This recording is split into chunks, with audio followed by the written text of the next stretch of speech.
प्रश्नोत्तर सत्संग माध्यम से आज एक प्रश्न आया है अमर सोलंके और रमाकांत यादव। उनका प्रश्न है कि भगवान कृष्ण 16,108 पत्नियों से क्यों विवाह किया? कोई एक दो विवाह करते? क्या वो कामी थे? अगर 16,000 कन्याओं को उनने उद्धार किया तो उनको बहन मान लेते, पत्नी क्यों बनाया? इससे ये मालूम पड़ता है कि बहुत कामुक थे, इसलिए शायद शादी किया। बहुत सुंदर प्रश्न है। देखो जी, कोई भी प्रसंग को बिना समझे, बिना पढ़े, बिना उसमें से बढ़िया से डिस्कस किए, खाली यही से इधर से उधर से सुन के कोई भी निर्णय नहीं लेना चाहिए। छोटी सी उदाहरण जैसे मैं दे रहा हूँ, आप रास्ते में जा रहे, देखा अपने किसी एक लड़की को जो है बहुत सारे लड़के और कुछ औरत लोग को मार रहे हैं। कोई बुक्का मार रहा है, कोई लात मार रहा है, कोई उनको डंडा से पीट रहा है। तो आपको देख करके पहले ऐसे लगेगा कि कैसे निर्दयी लोग है, एक जवान लड़की को सब मार रहे हैं कैसे। आप जा कर के डांट भी देंगे, ये क्या कर रहे हैं, एक लड़की को मार रहे हैं, पीट रहे हैं। लेकिन यही से आप वहाँ का परिस्थिति को आप समझेंगे तो आप भी दो मुक्का देंगे। क्योंकि ना वो लड़की जिसको मारा जा रहा है वो कोई ऐसे तैसे लड़की नहीं थी। वो घर घर में जाती है, किसका छोटा बच्चा अगर कहाँ पर अकेले में खेल रहा हो या सोया हो, उसको जो है बेहोशी की दवा देकर बेहोश कर देती है और उसको ले करके चली जाती है और बेच देती है। और जिसको बेचती है वो सब उनका मार करके उसका किडनी निकाल करके जो है हॉस्पिटल में बेच देते हैं। अब आप ही बताइए, वो लड़की है जा करके जो है दूसरे के बच्चा को उठा कर ले जाती है, उसको जो है बेच देती है, मार करके उसका किडनी निकाल कर बेचा जाता है। यही से अगर लड़की कहाँ पकड़ा जाए तो वहाँ पर कौन नहीं मारेगा? जो आदमी बोल रहा था कि ये मारना नहीं चाहिए वही दो मुक्का देगा। क्योंकि ना आपने जो पहले बोला कि ये कैसे निर्दयी लोग लड़की को मार रहे, आपने वहाँ का परिस्थिति को समझा नहीं। परिस्थिति वहाँ क्या घटना है समझ गए होते तो आपको ऐसे नहीं बोलते। कोई आदमी को मार लिए, किसी लोग को मार रहे हैं, आप कोई बोल लेगा क्यों बिना मतलब से मार रहे हैं, लेकिन पता चले कि आतंकवादी बम विस्फोट करने के लिए आ रहा था, बम रख रहा था, तो आप खुद जाके मारने लगे। ऐसे ही भगवान के लीलाओं को हो, चाहे कोई भी प्रसंग हो दुनिया में, बिना सोचे समझे ऐसे निर्णय लेना ये मूर्खों का काम है। भगवान कृष्ण 16,108 पत्नी जो विवाह किया उसका प्रसंग पहले समझना चाहिए।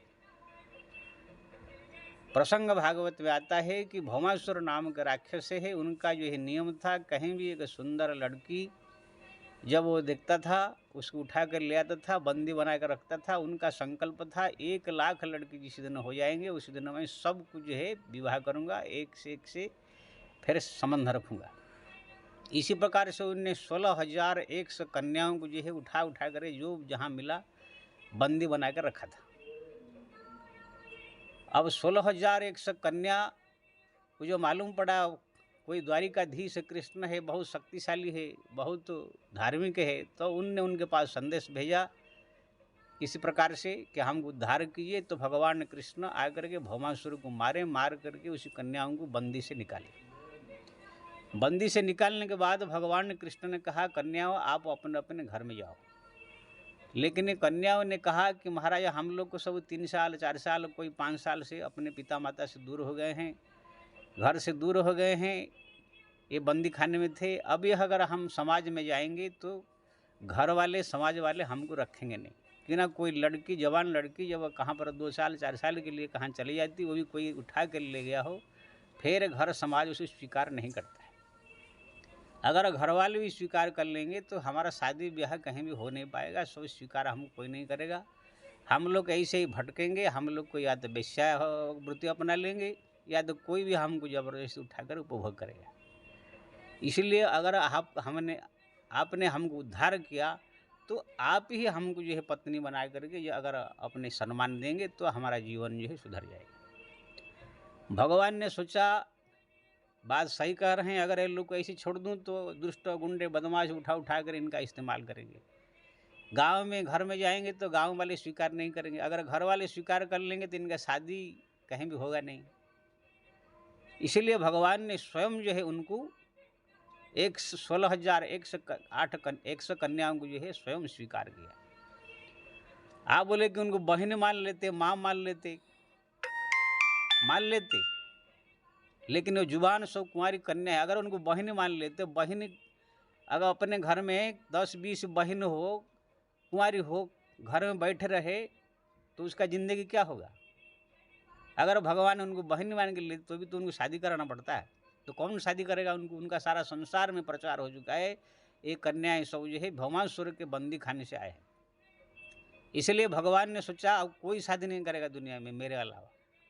तब भगवान ने उनको शादी किया, नहीं तो बहन मान के रख सकते थे, दूसरे की शादी करा देते। जहाँ तक बेटी अगर मानो तो बेटी की भी शादी कराना पड़ता है, तो भी कोई शादी नहीं करेगा। माँ मानने की जहाँ तक बात है कि माँ मान लेंगे तो अभी उनका युवा अवस्था है, उनको अभी माँ का पदवी नहीं, उनको अभी संसार का सुख भोगना है। अगर नहीं हो होगा तो फिर उनका ज़िंदगी बर्बाद होगा। कोई कुंवारी 16 साल की कन्या को माँ का पदवी देकर घर में रखो, उचित नहीं है। इसीलिए भगवान कृष्ण ने सोचा हर तरफ से कि इनको पत्नी बना करके मैं सम्मान दूंगा, फिर दुनिया में इनका इज्जत बढ़ेगा। अगर कहीं भी चोरी से भी इनका शादी करा दिया जाए, पत्नी बन के चली जाएगी, एक दिन जो है मालूम पड़ेगा कि ये भौमासुर के घर में थी, फिर वहाँ पर उनका भी तिरस्कार होगा, अनादर होगा, मारपीट होगा, फिर त्याग देंगे। इसलिए भगवान ने सोचा मैं ही स्वीकार करके इनको पत्नी बनाता हूँ, द्वारिका की महारानी कहलाएगी, तो सारा संसार में इनका नाम यश बढ़ेगा। तो भगवान ने उनको पत्नी रूप में स्वीकार करके सारा संसार में इनके यश बढ़ाया, नाम बढ़ाया। जो पत्नी बन गए भगवान कृष्ण के, उनको कोई कुछ बोल सकता है। उस समय समग्र विश्व में भगवान द्वारिकाधीश जो है बहुत सम्माननीय, आदरणीय, वंदनीय जो है पदवी उनका था, साक्षात भगवान का अवतार थे। तो उनने जो है भगवान ने उनको स्वीकार किया। तो ये कोई गलती किया? मूर्ख लोग जो है ये सब प्रसंग को न समझ करके बोल लेंगे जो कामी थे, इसीलिए बहुत सारे औरतों के साथ सेक्स करने के लिए जो है उनने ये सब किया। बिना सोचे समझे ऐसे अनपढ़, गंवार, मूर्ख, नालायक, बदमाश, ऐसे हरामी लोग को जो है सीधा खड़ा करके गोली से उड़ा देना चाहिए। तो कहने का मतलब ये है, कोई भी विषय को, कोई भी चीज़ को बढ़िया से पढ़ो, बढ़िया से प्रसंग को जानो, उसके बाद जो है उसके विषय में बात करना चाहिए। ऐसे ही मूर्ख के तने कह देंगे राम ने सीता को जो है गर्भावस्था में त्याग दिया, बिना उसी प्रसंग को पढ़े, बिना उसी प्रसंग को जाने कुछ भी बोल लेते हैं। मैं सबसे निवेदन करूंगा ऐसे मूर्खों को, कोई भी बात भगवान के बारे में, हमारा शास्त्र ग्रंथ के बारे में कहने से पहले बढ़िया से उसको छानबीन करो, अच्छा विशेषज्ञ से पूछताछ करो,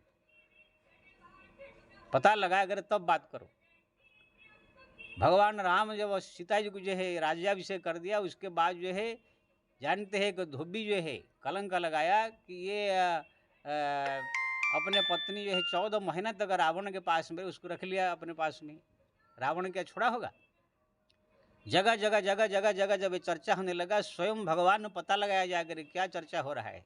जब सब लोग कहने लगे, भगवान देख करके दुखी हुए कि सीता के बारे में ऐसे चर्चा हो रहा है, लेकिन बोल नहीं सकते हैं, इनको त्यागे कैसे? वो तो जानते हैं कि पूरा पवित्र है, मैं खुद अग्नि परीक्षा लिया हूँ।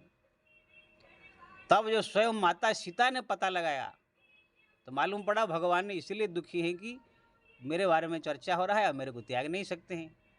स्वयं माता सीता ने भगवान के चरण में प्रार्थना किया, प्रभु मेरे को जो है आप कुछ दिन के लिए जंगल में छोड़ दीजिए, वाल्मीकि आश्रम में, मैं गर्भवा हूँ, ऋषियों के साथ में रहूँगी, वह मेरा बच्चा ही वहाँ पर पैदा होंगे, तो भी उनका जो है विशेष कल्याण होगा, ज्ञान होगा और समाज का कलंक मिट जाएगा। भगवान राम ने एकदम मना किया, नहीं मैं तुमको त्याग नहीं कर सकता हूँ, मैं जानता हूँ तुम पवित्र है। लेकिन माता सीता में उनको कसम दिला करके, सत्य दे करके, वचन ले करके जो है उनको कह दिया मेरे को अब त्यागी। तो माता सीता के कहने पर, वचन देने पर वो मजबूर होकर के भगवान जो है उनको अंदर से इच्छा नहीं होते हुए भी उनको त्याग किया। त्याग करने के बाद दिन रात उनकी याद में परेशान होते थे, रोते थे और चटाई बिछा करके सोते थे, सादा भोजन करते थे। तो कहने का मतलब ये, ऐसे व्यक्ति को जो है आप कह रहे हैं कि त्याग दिया, मूर्ख, अनपढ़, गंवार, हर कुछ जानते नहीं, फानते नहीं, ऐसे बोल लेते हैं। तो कहने का मतलब ये है, हमारा शास्त्र ग्रंथ पुराणों को बढ़िया से पढ़ो, दूसरे से समझो, उसके बाद बात करो। आजकल कोई भी डॉक्टरी पढ़ना हो, कोई विषय को पढ़ना हो तो अपना आप कोई किताब पढ़ के नहीं समझ जाता है।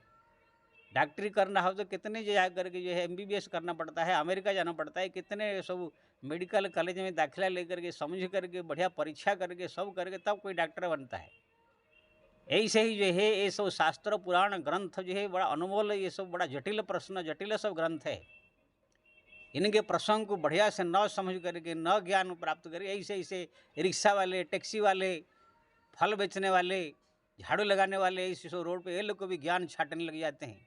कितने को मैं देखता हूँ रिक्शा चलाते दिन भर, अब बैठ जाएंगे तो रामायण छाटेंगे। इन मूर्खों को क्या मालूम है कि उसके अंदर कौन सा रहस्य क्या है। इसलिए मैं सबसे निवेदन करूँगा, ये शास्त्र पुराण के प्रसंग को जो है अपने आप पढ़ करके, कहाँ से इधर उधर सुन करके जो है उसके बारे में चर्चा मत करें। ये सब बहुत गहरा प्रश्न है। बड़े बड़े ऋषि मुनि महात्मा भी भगवान की लीलाओं को समझ नहीं पाते हैं, तुम मूर्ख लोग क्या समझोगे। इसलिए भगवान के बारे में कोई बात कहने से पहले अच्छा कोई संत, कोई ज्ञानी से ये सब पता लगा लेना चाहिए, तो आपका मन समाधान हो जाएगा। मेरे पास ऐसे बहुत लोग आते हैं, उनके मन में शंकाएं होती है, हमारा ऐसे कैसे हुआ, ऐसे कैसे हुआ। जैसे उनको समझा देता हूँ तो तृप्त हो जाते, महाराज मन की शंका मिट गया। ऐसे आपकी संत जो पहुँचे हुए हो, ऐसे कोई भजनानंदी संत के पास जाकर पता लगा करके पूरी तरह तब बात करनी चाहिए। मैं गारंटी देकर कहता हूँ, भगवान राम का हो, चाहे कृष्ण का हो, चाहे भगवान के कोई भी अवतार को लीला किए हैं, कोई माई का लाल दुनिया में नहीं, थोड़ा सा ही भगवान के लीला में गलती निकाल ले। भगवान ने अपने लीला में जो भी किया है, देश काल पात्र समय देख करके सब चीज़ जो करना चाहिए किया है, कोई गलती नहीं। अगर कहाँ पर झूठ बोला है, युधिष्ठिर को जैसे झूठ बोलवाया है, तो झूठ वहाँ पर बोलना जरूरी था। धर्म की रक्षा के लिए, देश की रक्षा के लिए झूठ बोलना भी हमारे शास्त्र में धर्म कहा गया है। जैसे छोटी सी उदाहरण मैं देता हूँ, कोई हमारा दुश्मन देश का कोई आदमी, कोई या कोई गुप्तचर आ करके कोई व्यक्ति पूछे, तुम्हारा भारत का शस्त्रागार कहाँ है, कहाँ पर सब बड़े बड़े बम, एटम बम कहाँ रखा गया है। अगर वो आदमी को मालूम है कि हमारा भारत का शस्त्रागार कहाँ है, तो भी उनको नहीं बोलना चाहिए। मालूम हो तो भी बोलेगा मेरे को नहीं मालूम है। वहाँ झूठ बोलना ही धर्म है, क्योंकि ना एक ही झूठ समग्र देश को बचाएगा। अगर वहाँ सत्यवादी बन जाएगा तो वो आ करके शस्त्रागार में आग लगा देंगे, पूरा भारत शक्ति शून्य हो जाएगा। तो ऐसे ऐसे बहुत सारे जगह पर जो है झूठ बोलना भी धर्म कहा गया है। भागवत में लिखा है, कन्या विवाहे वृत्त्यर्थे प्राण संकटे गो ब्राह्मण हिताय च नानृतम। कन्या के विवाह में, प्राण संकट में हो, देश संकट में हो, किसी को अगर प्राण बचाना हो, गौ ब्राह्मण के लिए, धर्म के लिए, भगवान के लिए, जगत कल्याण के लिए, कहीं पर झूठ बोलना भी धर्म कहा गया है, कहाँ पर सत्य बोलना भी पाप कहा गया है। तो ये सब गुप्त गुप्त रहस्य सहज कुछ कौन समझेगा, मूर्ख लोग समझेंगे। तो भगवान कृष्ण ने कहाँ पर कुछ भी किया, राम ने कुछ भी किया, चाहे झूठ बोला, चाहे कुछ भी किया, जहाँ भी लीला किया है, वो सब धर्म के अनुसार अपने जगत कल्याण के लिए जो करना चाहिए किया। उसी रहस्य को साधारण आदमी नहीं समझ सकता है।